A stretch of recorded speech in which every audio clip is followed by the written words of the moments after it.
നല്ലൊരു സായാഹ്നം ആശംസിക്കുന്നു. സാധാരണ ഗതിയിൽ 4 മണിക്ക് പ്രോഗ്രാം പറഞ്ഞു കഴിഞ്ഞാൽ 5 മണിക്ക് തുടങ്ങുന്ന ഒരു രീതിയാണ് നമ്മുടെ നാടിൽ. ഇന്ന് നമുക്ക് 4 മണിക്ക് പ്രോഗ്രാം പറഞ്ഞ 4 മണിക്ക് തന്നെ തുടങ്ങിയതിൻ്റെ ചെറിയ ഒരു ആശയക്കുഴപ്പം ഉണ്ടായി. അതിനായിട്ട് ആദ്യമേ തന്നെ ഞാൻ സോറി പറയുന്നു. എൻ്റെ നമ്മുടെ ചാണ്ടി സാറിന് അല്പം ധൃതിയുള്ളതിനാൽ ഞാൻ എൻ്റെ കർത്തവ്യത്തിലേക്ക് കിടക്കുന്നു. എങ്കിൽ തന്നെയും ചെറിയ ഒരു ഇൻട്രോ. കഴിഞ്ഞ വാർഷികത്തിന് ശേഷം എല്ലാ വാർഷികത്തിന് മാത്രമേ എനിക്ക് എൻ്റെ രക്ഷകർത്താക്കളോടും കുഞ്ഞുങ്ങളോടും എനിക്ക് തുറന്ന് സംസാരിക്കുവാനായിട്ട് പറ്റും. പ്രത്യേകിച്ചും രക്ഷകർത്താക്കളോട്.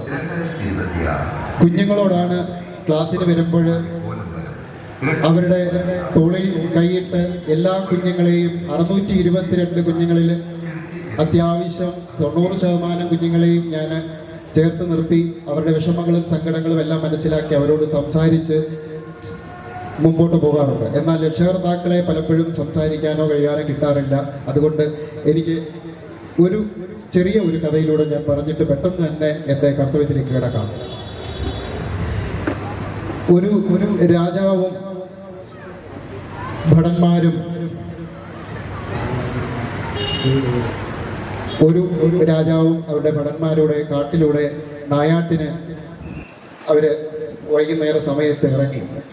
ആ നായാട്ടിന് മുമ്പോട്ട് പോയിക്കൊണ്ടിരിക്കും തോറും സന്ധ്യയായി. അങ്ങനെ ഒരുപാട് കാടിനകത്തേക്ക് വഴി തെറ്റിപ്പോയി. അവരുടെ സൈന്യവും രാജാവും തമ്മിൽ രണ്ടായി പിരിഞ്ഞു. രാജാവ് എന്ത് ചെയ്യണമെന്നറിയാതെ വഴി തെറ്റി അകത്തേക്ക് പോയി ഉൾവനത്തിലേക്ക് കയറിപ്പോയി. ആദ്യം ചെന്ന സന്ധ്യയ്ക്ക് ഒരു ചെറിയ ഒരു തിരിവെളിച്ചം കണ്ട ആദ്യത്തെ വീട്ടിൽ ആ രാജാവ് കയറി ചെന്നു. രക്ഷപ്പെടാനായിട്ട് അങ്ങോട്ടൊന്ന് കയറി ചെന്നാണ്. അവിടെ കയറി ചെന്ന ഉടനെ ആ വീടിന്റെ മുറ്റത്ത് ഒരു കൂട്ടിൽ ഒരു തത്ത കിടപ്പുണ്ടായിരുന്നു. ആ തത്ത ഉടനെ തന്നെ പറഞ്ഞു, പിടിയവനെ, കെട്ടവനെ, കൊല്ലവനെ.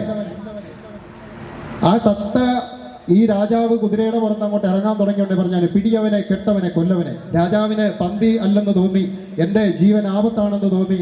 ഈ രാജാവ് പെട്ടെന്ന് തന്നെ കുതിരയുമായി പെട്ടെന്ന് വീണ്ടും രക്ഷപ്പെടാനായിട്ട് മുമ്പോട്ട് കുതിച്ചപ്പോൾ വേറൊരു ചെറിയ നിലാവെളിച്ചം കണ്ട് മറ്റൊരു വീട്ടിലേക്ക് ഈ രാജാവ് ചെല്ലുകയുണ്ടായി. ചെന്ന ഉടനെ തന്നെ അവിടെയും ഇതേമാതിരി ഒരു തത്ത കൂട്ടിൽ കിടപ്പുണ്ടായിരുന്നു. ഈ തത്ത പറഞ്ഞു, വന്നാലും ഇരുന്നാലും ഈ അതിഥിയെ ഈ അതിഥിയെ സ്വീകരിച്ചാലും ഈ തത്ത ഇങ്ങനെ റിപ്പീറ്റ് ചെയ്തുകൊണ്ടേയിരുന്നു. തത്തയ്ക്ക് അറിയാവുന്ന കാര്യം, വന്നാലും ഇരുന്നാലും ഞങ്ങളുടെ ആതിഥ്യം സ്വീകരിച്ചാലും ഇങ്ങനെ പറഞ്ഞുകൊണ്ടേയിരുന്നു. അങ്ങനെ അകത്തുനിന്ന് ഒരാൾ ഇറങ്ങി വന്നു, ഈ രാജാവിനെ സ്വീകരിച്ചു. രാജാവ് കുതിരപ്പുറത്തു നിന്ന് ഇറങ്ങി അവരുടെ സൽക്കാരം സ്വീകരിച്ചിരുന്നപ്പോൾ ചോദിച്ചു, ഞാൻ തൊട്ടു മുമ്പൊരു വീട്ടിൽ കയറി ആ തത്ത പറഞ്ഞു പിടിക്കവനെ, കൊല്ലവനെ എന്ന് പറഞ്ഞ സ്ഥിതിക്ക് ഇവിടെയും ഒരു തത്തയെ എനിക്ക് കാണുവാൻ സാധിച്ചു. പക്ഷേ നിങ്ങളുടെ തത്ത പറഞ്ഞത് വളരെ മര്യാദയ്ക്ക് സംസാരിച്ചു. അപ്പോഴാണ് ആ വീട്ടുടമസ്ഥൻ പറഞ്ഞത്, ഈ 2 തത്തകളും രാജാവിന്റെ ഗ്രാമത്തിൽ വിൽക്കാൻ വെച്ചതായിരുന്നു.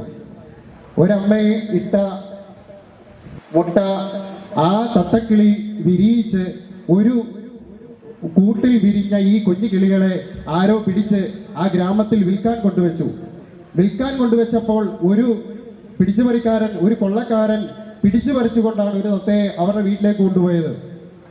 മറ്റേത് ആ തത്തയെ പൈസ കൊടുത്ത് വീട്ടിലേക്ക് കൊണ്ടുപോയി. ഈ 2 തത്തകളും ഒരമ്മയുടെ ഇട്ട മുട്ട വിരിഞ്ഞു, ഈ കുഞ്ഞുങ്ങളായി. പക്ഷേ ആ 2 കുഞ്ഞു തത്തകളും വളർന്നു വന്ന സാഹചര്യം, വളരുന്ന ഇടം രണ്ടായി മാറിയത് കൊണ്ട് ഒരു തത്ത പിടിച്ചുപറിക്കാരൻ്റെ സ്വഭാവവും ഒരു തത്തയ്ക്ക് ആ സ്വീകരിക്കുന്ന നല്ല ഒരു മനുഷ്യൻ്റെ സ്വഭാവവും കിട്ടി. ഞാൻ പറഞ്ഞുകൊണ്ട് എൻ്റെ കൺക്ലൂഷനിലേക്ക് കടന്നു വരാം. നമ്മൾ കുഞ്ഞുങ്ങളെയൊക്കെ കുറ്റം പറയാ, ന്യൂ ജനറേഷൻ, പുതിയ പിള്ളേർ ശരിയല്ല, പുതിയ പിള്ളേരെല്ലാം വഴുതി ജവന്മാരാരും ശരിഞ്ഞ പിള്ളേരെ കുറ്റപ്പെടുത്തിക്കൊണ്ടേയിരിക്കുക. ഞാൻ പറയും, പിള്ളേരല്ല പ്രശ്നം, രക്ഷകർത്താക്കളാണ്, നമ്മളാ കുഴപ്പക്കാര്. നമ്മൾ കുഴപ്പക്കാരാ. നമ്മുടെ പിള്ളേരെ വളർത്താൻ നമുക്കറിയത്തില്ല. നമ്മുടെ പിള്ളേർക്ക് എന്ത് കൊടുക്കണമെന്ന് നമുക്കറിയത്തില്ല. നമ്മുടെ പിള്ളേരെ നേരായ രീതിയിൽ വളർത്താൻ നമുക്കറിയത്തില്ല. എന്നിട്ട് കുഞ്ഞുങ്ങളെ കുറ്റം പറഞ്ഞോളുക. കുഞ്ഞുങ്ങൾ ശരിയല്ല, പുതിയ തലമുറ ശരിയല്ല, അവര് അങ്ങനെ പോയി ഇങ്ങനെ പോയി. ഒന്നുമില്ല. എൻ്റെ 622 കുട്ടികളിൽ ഞാൻ ധൈര്യത്തെ പറയും, ഈ 622 കുട്ടികളും കാർത്തികപ്പള്ളി മുട്ടം തൃക്കുന്നപ്പുഴ ബ്രാഞ്ചിലെ ഒരു കുഞ്ഞുങ്ങൾ പോലും ലഹരിക്കടിമകളല്ല. കാരണം അവര് കലയ്ക്കടിമകളാണ്. അപ്പൊ ഞാൻ പറഞ്ഞുകൊണ്ടുവന്നത്, വളരുന്ന ഇടം നമ്മൾ ക്രമീകരിക്കണം. നമ്മൾ മാതാപിതാക്കൾ വളരുന്ന ഇടം ക്രമീകരിക്കണം. നമ്മുടെ കുഞ്ഞുങ്ങൾക്ക് വളരുന്ന ഇടം ക്രമീകരിച്ചാൽ അവർ ശരിയായിക്കോളും. ഒരു പാവല് നേരെയുള്ള ഒരു മരത്തിലോട്ട് പടർത്തി വിട്ടാൽ ആ പാവല് നേരെ പൊക്കോളും. ഏത് പടരുന്നതായാലും നേരെയുള്ള മരത്തിൽ പടർത്തി വിട്ടാൽ നേരെ പോകും. അതേസമയം വളഞ്ഞ മരത്തിൽ പടർത്തി വിട്ടാൽ അത് വളഞ്ഞിരിക്കും. ആ പാവലിനെ കുറ്റം പറഞ്ഞിട്ട് അല്ലെ പടർത്തി വിട്ടാനെ കുറ്റം പറഞ്ഞിട്ട് കാര്യമില്ല. നെടുന്തൂണായവൻ വളയാൻ പാടില്ല.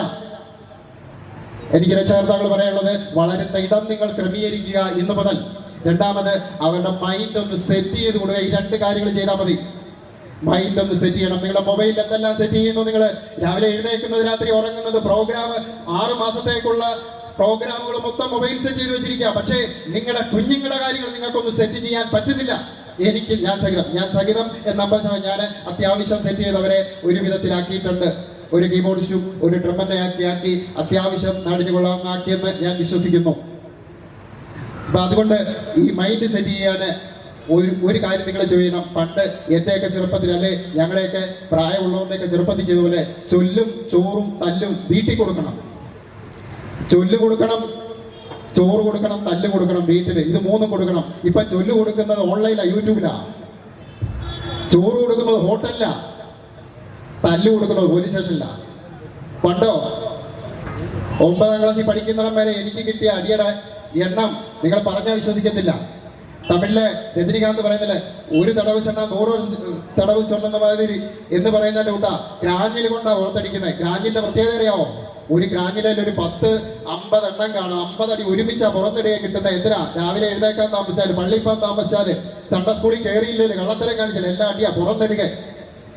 9ാം ക്ലാസ് വരെ ആ കിട്ടിയ അടി ഈ 47ലും എന്നെ ഞാൻ അത്യാവശ്യം നേർവഴിക്ക് നടക്കുന്നു എന്ന് ഞാൻ പറഞ്ഞത്, ചൊല്ലും ചോറും തല്ലും വീട്ടിൽ തന്നെ കൊടുക്കണം, കൊടുത്തു വളർത്തണം. ശരിയായിക്കോളും. എല്ലാ കുഞ്ഞുങ്ങളും നല്ലവരാ.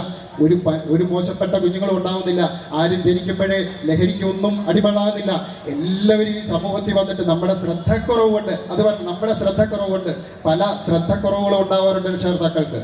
നമ്മളെ സ്കൂളിലെ ടീച്ചർമാരെ കുറ്റം പറയേണ്ട കാര്യമില്ല. നമ്മൾ വീട്ടിൽ അപ്പം മൈൻഡ് സെറ്റ് ചെയ്ത് ചൊല്ലും. പിന്നെ മൊബൈലിലെ കൺട്രോളിങ്, മൊബൈൽ കൊടുക്കുമ്പോൾ ഒരു കൺട്രോൾ വെച്ച് കൊടുക്കുക. ഞാൻ ഒരു ഉദാഹരണം, നമ്മുടെ വാർഷികത്തിന് വേണ്ട സാധനങ്ങൾ മേടിക്കാൻ നാച്ചുറൽ ഫാമിലി ഷോപ്പിൽ ഹരിപ്പാടി എന്നപ്പോൾ 3 വയസ്സുള്ള ഒരു കുഞ്ഞ് അപ്പനോടും അമ്മയോടും പറയാ, എനിക്ക് ആ പാവക്കുട്ടിയെ വേണം. 3 വയസ്സുള്ള കുഞ്ഞ് പറയാം, എനിക്ക് ആ പാവക്കുട്ടിയെ വേണം. ആ അച്ഛനും അമ്മയും എന്താ പറയാറിയോ? മിണ്ടാതിരി വെച്ച മൊബൈൽ തരാം വീട്ടിൽ ചെന്നിട്ട്.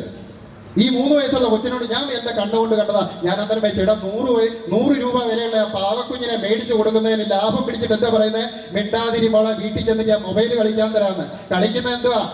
തലയടിച്ച് പൊട്ടിക്കുന്ന ഗെയിം കളിച്ച് വന്നിട്ട് 20ാമത്തെ വയസ്സിൽ അപ്പന്റെ അമ്മയുടെ തലയടിച്ച് പൊട്ടിക്കുക. അവര് ചെറുപ്പത്തിൽ ഗെയിമില് ചോര കണ്ട് തറവായിട്ട് വരിക. ഞാന് നമ്മുടെ ചാണ്ടിപ്പൻ സാറിന് അത്യാവശ്യം തിരക്കുള്ളത് കൊണ്ട് ഞാൻ എൻ്റെ കർത്തവ്യത്തിലേക്ക് കിടക്കുന്നു.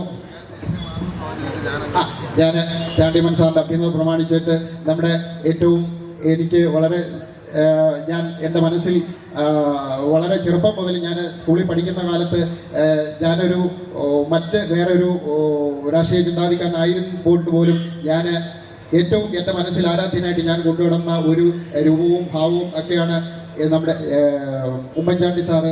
അദ്ദേഹത്തെ കാണാൻ ഞാൻ ഒരുപാട് കൊതിച്ചു. അദ്ദേഹത്തെ എവിടെയെങ്കിലും വെച്ചൊന്ന് കാണണമെന്ന് ഞാൻ ഒരുപാട് കൊതിച്ചു. പക്ഷേ എനിക്കതിനുള്ള ഭാഗ്യം ലഭിച്ചില്ല. അന്ന് മുതൽ എൻ്റെ മനസ്സിലൊരാഗ്രഹമായിരുന്നു, ഉമ്മൻചാണ്ടി സാറിനെ കിട്ടിയില്ലെങ്കിൽ വേണ്ട, ഉമ്മൻചാണ്ടി സാറിൻ്റെ മോനെയെങ്കിലും എനിക്ക് ഇവിടെ കൊണ്ടുവരണമെന്നൊരാഗ്രഹം ഉണ്ടായി. ഞാൻ അതിനു വേണ്ടിയിട്ട് ഈ വാർഷികത്തിന് പരിശ്രമിച്ചു. ദൈവം എനിക്ക് അതിന് അവസരം തന്നു. ഞാൻ കാണാൻ ചെന്നു.